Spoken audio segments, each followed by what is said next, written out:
Мамлекетти башкарууда эң чоң, менин оюмча, эң негизги маселе бул кадр маселеси. Эгерде мамлекетте тажрыйбасы бар, билими бар адам башкарбаса, профессионалдар башкарбаса, анда мамлекеттин келечеги жок. Биз эмне үчүн көп учурда советтер убагындагы кадр маселесине көңүл бурабыз. Бир жерге башкарма болуш үчүн адам баласы чарбаны өтүп, бригадир болуп, же агроном болуп, профессионал болуп туруп, акырында көп жылдан кийин башкарма болуп, андан кийин чоң рекомендациядан кийин исполкомго барып, андан кийин партиянын системасын иштеп, андан кийин областной уровеньден аяктан партийный, профсоюзный, комсомольский мектептерди өтүп, анан араң өкмөткө жетчү. Ошентип алар тажрыйбалуу адамдар бийликке келген. Бүгүн болсо эң негизги жогорку кеңештерде айтылып калган, эң негизги эмне жетишпей экенин жаңы пример жөнүндө сөз болгондо айткан, тажрыйбасы жетишпейт, практикасы жок деп, билбейт деп. 60% ашык элибиз айыл чарбада жашайт.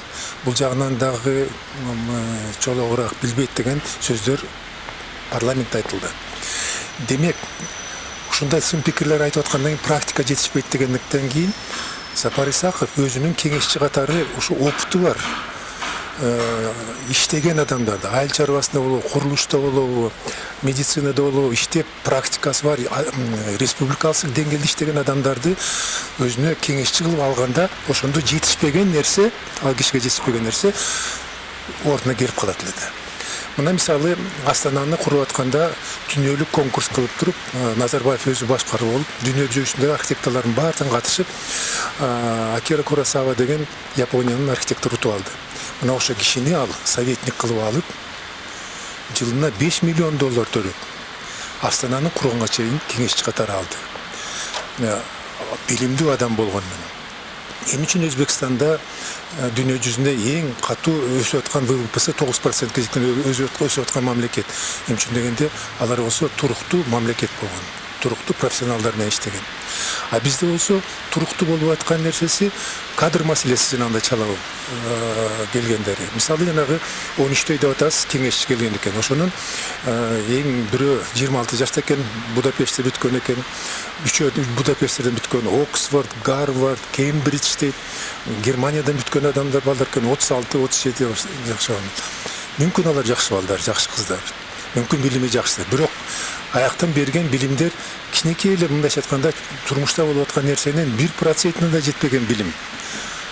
Булар бийликте чоң деңгээлге келгенден кийин Кыргызстандын элинин турмушун ар кандай мындай чоң турмушуна кийлигишип, ошого өзүнүн салым коюп атат да. Кайсы билим менен, кайсы тажрыйбасы менен.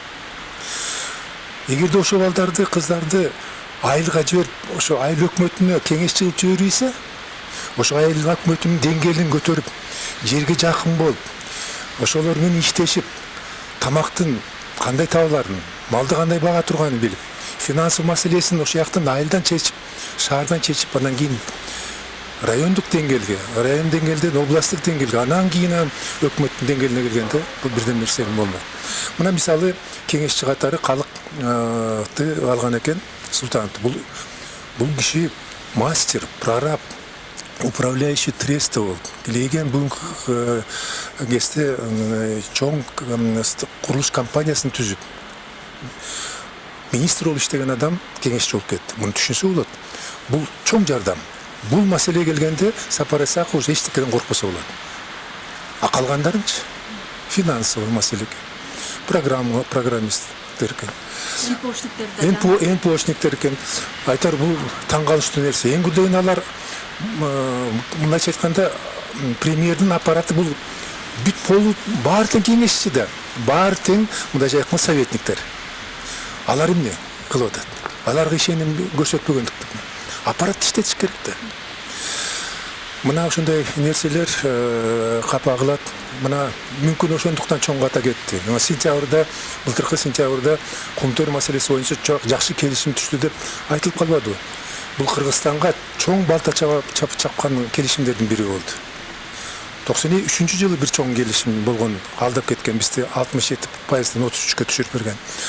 2009 жылы чоң Бакиевдин оған чоң ката кетирген. И бул да чоң ката кетирди. 50 миллион доллар беребиз деп койсо, биздики келишимди кол койдук. Экология маселесине эми мындан ары биз эч бир сөз айтпайбыз дегенге маселе. Эми алар миллиарддаган доллардын тегерегинде экологияга канчалык ката кетирип, мөңгүлөрдүн баарын талкаласа дагы, биз аларга догмат кылып сотко бере турган укугубуздан айрылып калдык. Мына ушундай маселелерге келгенде, жанагы кеңешчилердин бирөө жаш балдар айта алдыбы, эмне болот? Жете керегинде эле. Өзү дагы жаңы премьер болгондон кийин кумтөр маселеси жылдап келаткандан кийин кичине сабырдуулук кылып токтоп турса да болмок да. Андай кылбай чечимге келе калды. Мына ушунун баары да башка практикалар айтып атат. Бул бүгүнкү күнү мамлекеттин эң чоң бийликте турган премьер-министр. Президенттен да укугу чоң. Ошондук премьер-министр сабырдуулук кылып, кичине токтоорок болуп, кадр маселесине келгенде тандап, шашпай деп, анан кийин биз чет өлкөлүк бир Англия менен Американын бир проектиси болгондой чет өлкөлүк балдарды алып келип бизге иштеткенде эле болуп атат. Өз учурунда Бакиевдагы 5 кеңешчи алган экен, 5 тең Американын граждандар экен. Ушундай нерселер капа кылат.